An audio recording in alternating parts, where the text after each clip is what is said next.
Здравствуйте, самые лучшие зрители! Меня зовут Полина. Сегодня шьем, придумываем сами красивый узор. Решила использовать два цвета – белый и красный. Квадратики 15 на 15 сантиметров. 5 деталей с преобладающим красным и 4 детали с преобладающим белым цветом. Будем делать узор из 9 квадратов. Выложим их в нужном порядке и приступим к сборке. Сшивать будем вертикальными рядами. Сначала соединим вместе детали первой и второй колонки, а потом уже пришьем третью. При работе со швейной машинкой детали шьем одну за другой, нитки не обрываем, никаких промежутков не делаем. Отшили 3 детали, перешли на кусочек вспомогательной ткани. Гирлянду отрезали. Экономим нитки, время, деньги и нервы. Приучаем себя шить правильно. Строчку делаем мелкой, крепкой. Закрепки обязательно. Как шить и жить правильно мы все знаем, но кто же нас заставит? Отшитые детали разворачиваем, припуски на швы направляем в сторону темной ткани и присоединяем детали третьей колонки.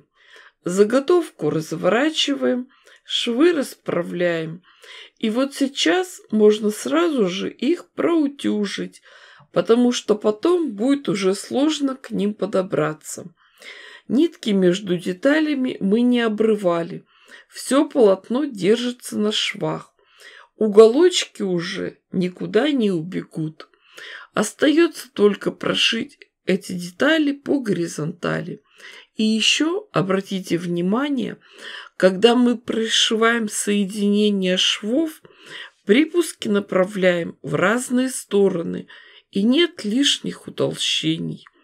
Заготовку разворачиваем, расправляем все швы, и надо все хорошенько отутюжить с паром. Перед дальнейшей работой промеряем размер центрального квадрата. У меня получился 13 на 13 сантиметров. С помощью широкой линейки делим всю заготовку на 4 части. Точно по центру внутреннего квадрата проводим разделительные линии, а дальше его просто разрежем. В пэтчворке этот блок называется «Исчезающая девятка». Очень его люблю. Шьется просто, а простор для творчества огромный. Детали можно перекладывать, крутить. Интересно смотрится узор, если в центре совмещать, стыковать по диагонали 2 маленьких треугольника. Из таких блоков я шила большое лоскутное одеяло. Назвала его «Сиреневый вечер». А сегодня будем придумывать продолжение. Хочется увеличить размер этой заготовки. Квадраты получились размером 21 на 21 сантиметр. И мне надо достроить недостающие углы. Проверим с помощью линейки. Если гипотенуза 21 сантиметр, то катет 15 сантиметров. Но дополнительные квадраты выкроем чуть большего размера. 16 на 16 сантиметров. Учтем еще припуски на швы. 4 квадрата красных, 4 белых. Разложим их в нужном порядке и приступим к сборке. Сшиваем нашим любимым способом – гирляндой. Прошиваем все детали.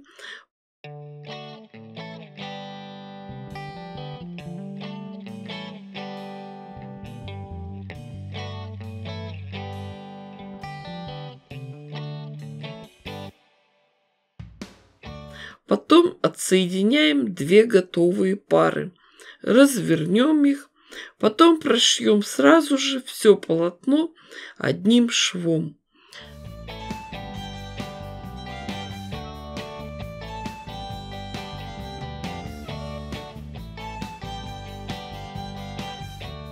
Детали тщательно проутюжим, расправим швы и разрежем заготовки по диагоналям. Следите за тем, чтобы линии разреза были правильными и соблюдали все углы, и 45 градусов, и 90. А теперь приступим к сборке. В центре композиции сделаем узор из 4 крупных квадратов, а углы будем выкладывать из 2 двухцветных треугольников.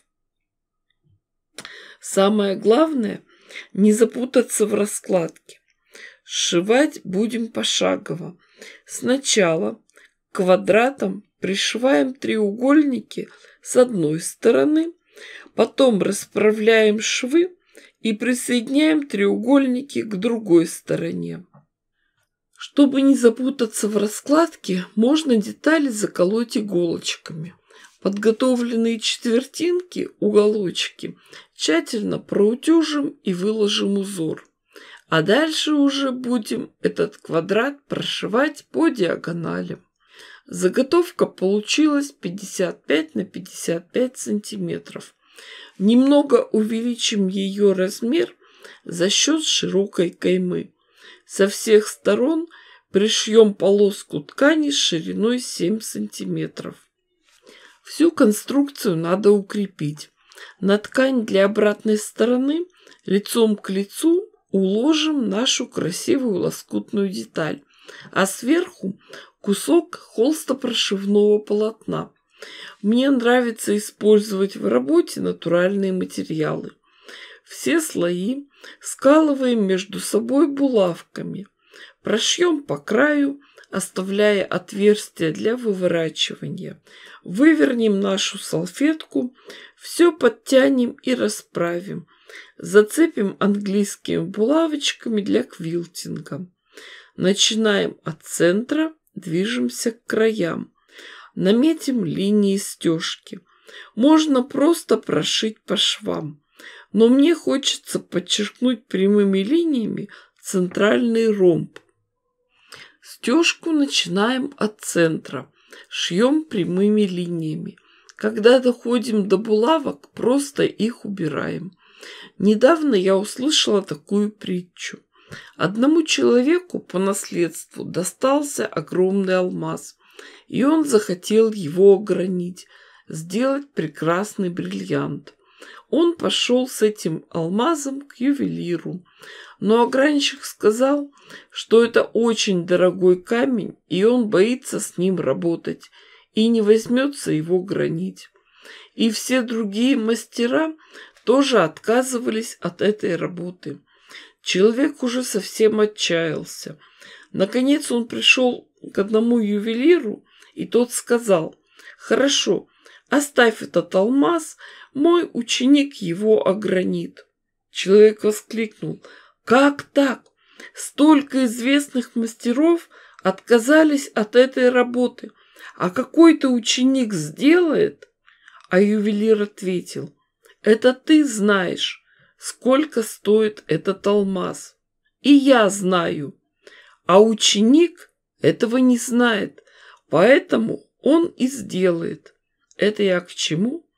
А к тому, что все мы опасаемся браться за работу, у нас дрожат руки, мы боимся что-то испортить. Девочки, уверяю вас, в лоскутном шитье все ваши косяки уже придуманы, и им даже уже даны названия. Поэтому на все замечания гордо говорите: «Так и задумано. Я художник, я так вижу».